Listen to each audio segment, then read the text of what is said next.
हक दो वादा निभाओ अभियान के तहत 22 अगस्त को प्रखंड मुख्यालय पर हुआ प्रदर्शन। नमस्कार दोस्तों, आप देख रहे हैं आईना अब तक सच, जहां हम वहां। आज का ब्रेकिंग न्यूज हसनपुरा से। प्रखंड मुख्यालय हसनपुरा पर हर गरीब परिवार को 2 लाख रुपया देने के लिए 72,000 के नीचे आय प्रमाण पत्र बनाने और गरीब परिवार को पीपीएम आवास योजना के तहत पक्का मकान और भूमिहीन परिवार को 5 डिसमिल जमीन को लेकर विशाल प्रतिवाद मार्च निकाला गया तथा प्रखंड पदाधिकारी एवं अंचल पदाधिकारी के समक्ष अपना मांग पत्र रखा गया। वहीं भाकपा माले जिला सचिव हंसनाथ जी और जिला कमेटी सदस्य जयनाथ यादव भी पहुंचे और सभा को संबोधित किए और उन्होंने कहा कि सभी गरीब परिवार को बेशर्त 2 लाख रुपए अनुदान दे सरकार। हसनपुरा 22 अगस्त 2024। आपको फिर से बता दूं कि आज दिनांक 22 अगस्त 2024 को भाकपा माले के द्वारा हसनपुरा प्रखंड पर प्रदर्शन किया गया। प्रदर्शन को संबोधित करते भाकपा माले नेता उमेश प्रसाद ने कहा कि हसनपुरा में हजारों आय प्रमाण पत्र बनवाने के लिए और आवास के लिए फॉर्म जमा प्रखंड मुख्यालय में किया गया और प्रदर्शन के माध्यम से मांग किया गया कि बिना शर्त 95 लाख गरीब परिवार को 2-2 लाख रुपए अनुदान देने, भूमिहीन को 5-5 डिसमिल वासभूमि आवास और आवास की राशि 5 लाख रुपए करने और मनरेगा में 200 दिन काम और 600 रुपए दैनिक मजदूरी भुगतान करने, सामाजिक सुरक्षा पेंशन की राशि 3,000 रुपए मासिक करने, 200 यूनिट मुफ्त बिजली देने, सहारा में जमा पूंजी ग्राहकों हक के देने की सरकार को गारंटी करनी होगी। सभा को संबोधित करते हुए जनार्दन यादव ने कहा कि सरकार महिलाओं की बड़ी बड़ी बात करती है, लेकिन आज कहीं भी महिलाएं सुरक्षित नहीं है। बिहार सरकार आज भी विफल है। इस सरकार में सभी योजना से गरीब विफल हो जाते हैं। प्रदर्शन को लालजी यादव, कृष्णा यादव, मुस्लिम अंसारी, अजय कुमार मांझी, दौलत देवी, जगदीश भगत जी आदि नेताओं ने संबोधित किया। प्रदर्शन में हजारों लोग उपस्थित हुए। आइए वीडियो में देखें। प्रखंड मुख्यालय में ताला मारने का हम लोग काम करेंगे। इसके लिए जो भी खामियाजा भुगतना पड़ेगा हम लोग तैयार हैं। हम साथियों से अपील करेंगे कि अपना घड़ी देख ले और 10 मिनट तक ले इंतजार करेंगे। इसके बाद शीघ्र ऊपर से नीचे तक ताला मार देंगे। इन्हों पर शाह बैठकर तनाशाह के काम करते हैं। जनता आई हुई है इनके दरवाजे पर, मालिक की तरह हुक्म चला रहे हैं। नौकरशाह के इतना औकात हो गया है कि प्रखंड में जनता के बदौलत इनका सैलरी मिल रहा है, तनख्वाह मिल रहा है, अपने मांग पत्र लेके आई है। ये प्रखंड मुख्यालय में छीप के बैठे हुए हैं। तो निश्चित रूप से साथियों से अपील है कि अपने गेट को ताला बंद करेंगे, ऊपर भी ताला बंद करेंगे, नीचे भी ताला बंद करेंगे। हमारी अपील है, अखिल भारतीय खेत मजदूर सभा की अपील है। हम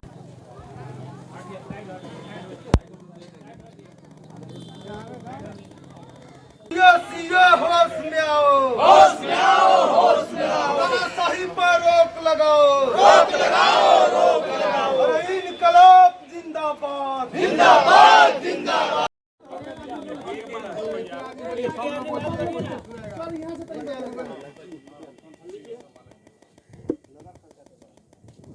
आपके टीम में 2 है और वीडियो साहब का हम लोग बातचीत कर रहे हैं।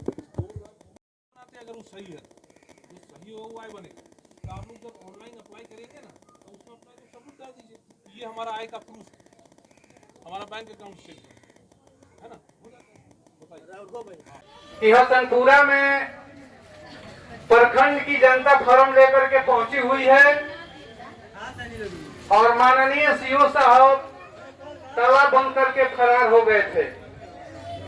फिर पता चला कि सीओ साहब आ गए हैं, लेकिन फॉर्म लेने से इनकार कर रहे हैं। हम लोगों को सुनने के बाद आज पता लगा सीओ हो, पीडीओ हो, एसडीओ हो, डीएम हो या देश के कोई भी पदाधिकारी हो, आप जनता के सेवक हैं, जनता के लिए आप हैं, जनता आपका मालिक है। अगर आप मालिक बन कर बैठिएगा तो जनता जो है चलने नहीं देगी। मैं समझता हूं कि पूरे बिहार के अंदर तमाम प्रखंडों में आवेदन जमा करने का कार्यक्रम चल रहा है। 2-2 हजार, 4-4 हजार, 5-5 हजार लोग ब्लॉक पर पहुंचे हुए हैं। आप भी अपने कुरियर से अपने तंत्र से पता कर लीजिए। हुसैनगंज में इसी तरह से सीओ साहब इनकार कर रहे थे, लेकिन जब पूरी जनता ब्लॉक के भीतर घुस गई, रूम में घुस गई और हुआ कि बुलाइए एसडीओ को, बुलाइए डीएम को, बुलाइए फोर्स को, जितना आपको अरेस्टिंग करना है कर लीजिए, तो सीओ साहब तुरंत निकले और मंच पर आकर के जनता के बीच में उनको बोलना पड़ा। बोलना ही नहीं पड़ा, जो हम लोग का मांग है उसको मांग करके बाकायदे फॉर्म जमा कराने का काम भी किए। ये बात जब हम लोग सुने तो हम लोग को पता लगा, इसीलिए हम लोग सोचे कि थोड़ा हसनपुरा को देखा जाए कि हमारे माननीय सीओ साहब क्या सोच रहे हैं। मैं समझता हूं यह फॉर्म पूरे बिहार में जमा हो रहा है। क्या मामला है? मामला यह है, पूरे बिहार के अंदर जो जातीय सर्वेक्षण हुआ, आर्थिक सर्वेक्षण हुआ अभी 6 माह पहले, उस सर्वेक्षण में पता चला कि हमारे बिहार के अंदर करीब 95 लाख ऐसा परिवार हैं जिनका मासिक आमदनी 6,000 रुपया से कम है। 2,000, 3,000, 2,500, 4,000, 5,000 तो उनका जीविका किसी तरह से चलता है मासिक वाला। तो मैं समझता हूं कि बिहार के अंदर मात्र 6,000 रुपया पर परिवार को कैसे काम चलेगा, इसलिए इसमें आप लोग सोच सकते हैं। वो बहुत ही लाचार, भयंकर आर्थिक तंगहाली के चलते वो अपना परिवार चला रहे हैं। इसी कंडीशन में महागठबंधन का सरकार था, माननीय नीतीश कुमार हम लोग के साथ थे। उनको घोषणा करना पड़ा कि ऐसे परिवारों को 2 लाख रुपया उद्यमी योजना के तहत हम देंगे और छोटा छोटा उद्योग लगा करके वो परिवार अपना विकास करेगा। इसको लेकर के बात आगे बढ़ा, फिर वो भाजपा के साथ में चले गए। वो जहां जाना है जाए, कोई दिक्कत नहीं, लेकिन सरकार की घोषणा है कि 6,000 रुपया से कम आमदनी वाले परिवार को 2 लाख रुपया हम देंगे। इसी को पार्टी ने केंद्र की है कि आप चुप नहीं रह सकते हैं, जुमला के रूप में इसको हम नहीं होने देंगे। आप 2 लाख रुपया घोषणा किए हैं, ऐसे गरीब परिवारों को फॉर्म भरवा करके हम लोग जमा करवाएंगे। तो 2 लाख रुपया देने के पहले उसका शर्त है कि 72,000 से कम का सर्टिफिकेट चाहिए आय वाला। आय सर्टिफिकेट के बारे में जो रिपोर्ट हम लोगों को मिला कि व्यक्तिगत ढंग से अगर आप जा रहे हैं आय सर्टिफिकेट बनाने के लिए, तो प्रशासन के तरफ से, सीओ के तरफ से, कर्मचारी के तरफ से 1 लाख, 1.5 लाख, 2-2 लाख रुपया का आय सर्टिफिकेट लोग बना रहे हैं। एक तरफ सरकार का सर्वेक्षण बता रहा है कि 95 लाख ऐसा गरीब परिवार है जिसका आमदनी जो है 72,000 से कम है, 50,000 से कम है, 40,000 से कम है सालाना। और दूसरा तरफ आप ही जो है वो गरीब परिवार अगर सर्टिफिकेट बनाने के लिए जा रहा है तो आप उनको 1 लाख, 1.5 लाख, 2-2 लाख का आय सर्टिफिकेट बना रहे हैं। उसका नियम है कि अगर 72,000 से कम का आय सर्टिफिकेट, 72,000 से ज्यादा का आय सर्टिफिकेट बनेगा तो आप 2 लाख के हकदार नहीं होंगे। इसीलिए पार्टी ने प्लानिंग लिया है कि पूरे बिहार के अंदर जो भी इस तरह के परिवार हैं, उस परिवार के जरिए सबसे पहले आय सर्टिफिकेट बनाने के लिए फॉर्म अप्लाई किया जाए। सरकार का कहना है कि हम ऑनलाइन करेंगे। ठीक है, आप ऑनलाइन कीजिए, हम जनता के जरिए फॉर्म ऑफलाइन जमा कर रहे हैं। उसका लिस्ट भी हमारे पास है, आपके पास भी है, और विधिवत तरीका से आप अपने ब्लॉक के तमाम पंचायतों में जिस तरह से आयुष्मान कार्ड को विधिवत तरीका से निःशुल्क आप बना रहे हैं, उसी तरह से आय सर्टिफिकेट भी आप प्रत्येक पंचायतों में शिविर लगाइए, कैंप लगाइए और वो बनवाइए। ये काम हम समझते हैं कि पूरे जिले में चल रहा है, पूरे बिहार में चल रहा है। यहाँ के भी सीओ साहब से हम कहेंगे कि निश्चित रूप से जितना फॉर्म जमा हुआ है उसका भी बाई लिस्ट हम लोगों के पास भी हो, उनके पास भी हो, और भी जो लोग लाभार्थी बचे हुए हैं, छूटे हुए हैं, उन लोगों से भी हम कह करके भरवाएंगे और कैंप लगा करके जिस तरह से आयुष्मान कार्ड का आप बनाए हैं उसी तरह से आय सर्टिफिकेट भी आपको बनाना होगा। 72,000 से कम, 72,000 से ज्यादा बनाएंगे तो फिर इसके लिए हम लोग लड़ेंगे। इसीलिए आप जांच कीजिए कि वास्तव में जो परिवार जमा किया है उसका रियल स्थिति क्या है। इस पर हमारा कोई विरोध नहीं है। अगर वास्तव में 72,000 के नीचे वाले हैं तो उनको 72,000 से नीचे बनाना होगा। अगर लगता है कि ये परिवार संपन्न है, धनवान है, तो जांच रिपोर्ट बताइए कि भाई संपन्न है, धनवान है, उसके लिए कोई दिक्कत नहीं है। लेकिन जो नियम के अनुकूल काम है उसको आपको करना होगा। सरकार ने घोषणा किया था कि गरीबों को बसने के लिए 5 डिसमिल हम जमीन देंगे। घोषणा तो कर दिया लेकिन लागू नहीं हुआ। उसके लिए भी हम फॉर्म भरवाए हैं और हम सीओ साहब को हम लोग जमा करवा रहे हैं कि जमा कीजिए और पूरे प्रखंड में तमाम पंचायत के तमाम गांवों में जांच कीजिए कि जो हमारा भूमिहीन परिवार है उनको बसने के लिए 5 डिसमिल जमीन का व्यवस्था आप कीजिए।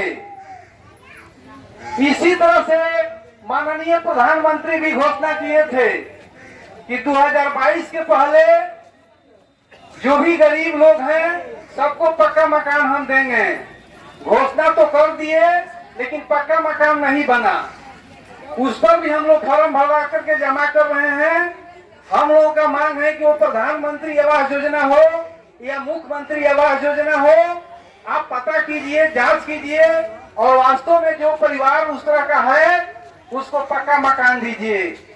20 वर्ष पहले किसी एक आदमी के नाम से दिए थे, उनका 3 लड़का 4 लड़का 5 लड़का है, शादी हो गया, वो कहाँ रहेंगे?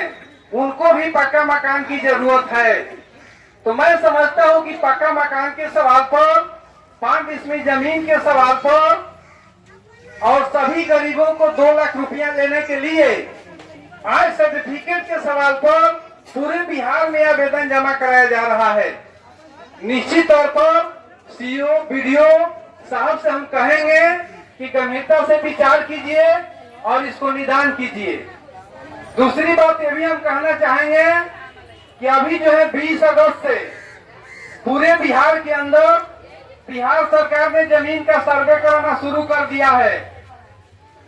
उसके लिए प्रत्येक पंचायत में, तमाम गांवों में ग्राम सभा करने की प्लानिंग है।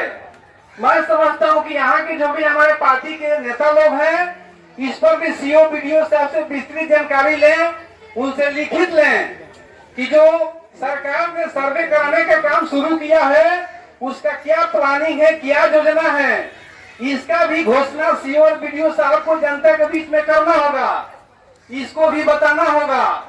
उसके मुताबिक जनता सचेत रहे, तैयार रहे। जहां तक मुझे जानकारी है कि गांव-गांव में ग्राम सभा करना है। रिपोर्ट मिल रहा है कि पंचायत में एक जगह लोग जा करके अपने चुनिंदा लोगों को लेकर के फोटो खिंचवा करके सिग्नेचर करा करके आप ब्लॉक में, जिले में जमा कर दे रहे हैं कि आम सभा हो गया। समाज के जो उपेक्षित लोग हैं, जो कमजोर लोग हैं, जिसके बारे में कोई कानून की पता नहीं है, जिसके बारे में किसी पेपर के बारे में, तमाम लोगों से कहेंगे कि जो भी साथी यहाँ उपस्थित है वो भी, जो नहीं है सो भी, सब लोगों को अपने तरफ से बताना है कि आने वाला दिन में आपके पंचायत में, आपके गांव में जो भी सर्वेक्षण करने वाले कर्मी पहुंचते हैं, आप उनसे डिटेल जानिए, क्या इसका नियम है, क्या इसका रूपरेखा है, क्या इसमें पेपर जमा करना है। रिपोर्ट जहां तक हमको मिला है कि वंशावली आपको बनाना है। पंचायत के जो सरपंच है वो वंशावली बनाएंगे। खतियान या दस्तावेज आपके पास रहना चाहिए, रसीद आपके पास रहना चाहिए। ये व्यवस्था जो भी परिवार के लोग हैं सब लोग अपने अपने ढंग से व्यवस्था कर लें। तो जो भी उसका कहने का मतलब कि सरकार का कोशिश है कि 1 पुहुत 2 पुहुत पहले का वो जमीन बांटा गया है उसी तरह से फंसा हुआ है। तो वंशावली के हिसाब से इस पीढ़ी तक जो लोग हैं उसके नाम से उस सरकार जमीन को स्पष्ट करना चाहती है। बात भी सही है। पहले से भी हम लोग सवाल उठा रहे थे कि जमीन का जब डिसीजन हो जाएगा, बंटवारा हो जाएगा, उसका खाता नंबर, प्लॉट नंबर डिक्लेयर हो जाएगा, तो तो जमीन से लेकर के पूरे बिहार के अंदर जो हत्या हो रहा है, मर्डर हो रहा है, ये नहीं होगा। तो मैं समझता हूँ कि बहुत गंभीर मामला है। पूरे बिहार में तमाम प्रखंडों में, गांवों में सरकार ने इस तरह का सर्वेक्षण करने का जिम्मेदारी दिया है। इसलिए आप लोग भी इस पर सचेत रहिए, सतर्क रहिए और अपने अपने पेपर को तैयारी करने में लग जाइए और निश्चित तौर पर डट करके रहिए। कारण कि जो दलाल लोग हैं, जो बिचौलिया लोग हैं, वो आपको फंसाने का कोशिश करेंगे, पगलाने का कोशिश करेंगे और इसमें भी हो सकता है कि धांधली हो, लूट खसट हो। तो इसके लिए भी आप लोगों को सजग रहना होगा, सचेत रहना होगा। और कहीं से इसमें पैसा देने की बात नहीं है। सरकार ने इस तरह का कर्मी का बहाल करके और ये काम करने की जिम्मेदारी दिया है। इस पर भी हम सब तमाम लोगों को तत्पर रहना होगा। इसलिए मैं समझता हूं कि आज जो फॉर्म जमा हो रहा है, निश्चित तौर पर समय सीमा के अंदर आय प्रमाण पत्र का बना करके सीओ साहब दें। इसके बाद अगस्त के बाद सितंबर और अक्टूबर में फिर हम लोग ब्लॉक पर पहुंचेंगे और ब्लॉक पर पहुंचेंगे एक दिन के लिए नहीं, अनिश्चित काल के लिए आएंगे। यहीं पर हम लोग लिट्टी चोखा लगाएंगे, गाय बकरी भैंस जो भी होगा सब हम लाएंगे और इसी ब्लॉक के प्रांगण में और रूम में हम लोग घुसाएंगे और तब तक ले रहेंगे कि जब तक ले जो हम फॉर्म दिए हैं, जो मांग किए हैं, उसका आपको पूरा करना होगा। तो 5 डिसमिल जमीन का मामला हो या पक्का मकान का मामला हो या 2 लाख रुपया देने की मामला हो, ये आपको करना होगा। इसीलिए अगस्त माह में ये काम हम लोग कर रहे हैं। ये चेतावनी के बतौर पूरे बिहार में तमाम ब्लॉक में, तमाम जिला में हम लोग दे रहे हैं। इसको कीजिए। सितंबर में हम लोग को हम फिर छोड़ रहे हैं, अक्टूबर में फिर हम लोग पहुंचेंगे और पूरी तैयारी के साथ पहुंचेंगे। और ये मत सोचिए कि लोग आए हैं फिर चल जाएंगे। पार्टी का इतिहास उठा करके देख लीजिए, दरौली, गुटनी, मैरवा, नौतन, चाहे जहां कहीं भी जनता के सवालों पर अनिश्चित काल के लिए डेरा डालो, घेरा डालो, भूख हड़ताल, जो भी आंदोलन का रूपरेखा तय होगा उसके मुताबिक पार्टी करने के लिए तैयार हैं और उसके लिए जनता भी तत्पर है। कि फॉर्म से पता चल रहा है कि लोग के अंदर कितना भूख है। इसीलिए मैं समझता हूं कि यहाँ के स्थानीय प्रशासन को भी बता देना चाहता हूं कि जनता की जो भी सवाल है, जनता की जो भी डिमांड है, उसको पूरा करने की कोशिश कीजिए। निश्चित तौर पर फिर अगर पूरा कर देंगे तो अच्छी बात है, नहीं करेंगे तो फिर हम लोग अक्टूबर में आपके पास आएंगे और पूरी ताकत के साथ आएंगे, लाठी डंडा फट्टा के साथ आएंगे, भेड़ बकरी गाय भैंस के साथ आएंगे और तब तक ले रहेंगे जब तक हमारा समस्या हल नहीं करेंगे। इसलिए मैं समझता हूं कि आने वाला दिन के लिए भी आगाह करके हम जा रहे हैं और आने वाला दिन में आप भी सचेत रहिए। जो भी सवाल समस्या उसको हल करने की कोशिश कीजिए। उम्मीद है, भरोसा है। इतना ही बात करते अपनी बात को हम समाप्त करते हैं और पुनः तमाम लोगों को अपनी पार्टी भाकपा माले की ओर से क्रांतिकारी लाल सलाम करते हैं। अरे इनकलाब जिंदाबाद, भाकपा माला जिंदाबाद। अरे जो जमीन सरकारी है, अरे जो जमीन सरकारी है, और जिस जमीन पर हम बसे हैं, जातीय जनगणना के आधार पर 95 लाख परिवार को 2-2 लाख रुपया देना होगा। सभी गरीबों को 5 डिसमिल भूमियों के 5 डिसमिल जमीन देना होगा। सभी गरीबों को पक्का मकान देना होगा। और इनकलाब जिंदाबाद, भाकपा माला जिंदाबाद, इनकलाब जिंदाबाद। अभी सभा को समाप्ति की घोषणा करते हैं।